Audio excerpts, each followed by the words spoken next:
नमस्कार, DV news में आपका स्वागत है। हिंद महासागर में भारत का एक और पड़ोसी देश चीन की राह पर चल रहा है।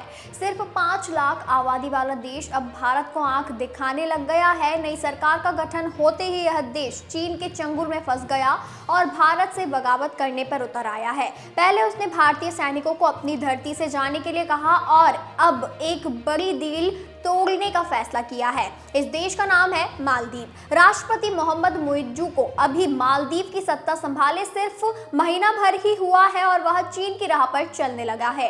पूरे चुनाव प्रचार में इंडिया आउट अभियान चलाकर सत्ता तक पहुंचे राष्ट्रपति मोहम्मद मुइज्जू ने अपनी जमीन से भारतीय सेना को वापस जाने को कह दिया है। साल 2019 में प्रधानमंत्री नरेंद्र मोदी मालदीव के दौरे पर गए थे। उस समय भारत और मालदीव के बीच एक डील हुई थी। इस डील के तहत हाइड्रोग्राफिक सर्वे की अनुमति मिली थी। इसके तहत भारत मालदीव के जल क्षेत्र से जुड़ी चीजों को अध्ययन करता था।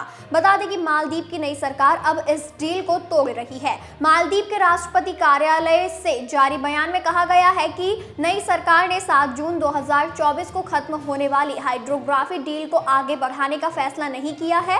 इस डील के अनुसार अगर एक देश इस डील को खत्म करना चाहता है तो उसे डील खत्म होने से 6 महीने पहले दूसरे देश को जानकारी देनी पड़ती है। समझौते के अनुसार अगर दोनों में से कोई देश आपत्ति नहीं जताता है तो यह डील अपने आप अगले 5 साल के लिए आगे बढ़ जाती है। मालदीव की नई सरकार ने कहा है कि भारत के साथ समझौता समाप्त होने के बाद वह खुद अपने देश में हाइड्रोग्राफी का कार्य करेगा और इस कार्य से जुड़ी जानकारी सिर्फ अपने ही लोगों को देगा।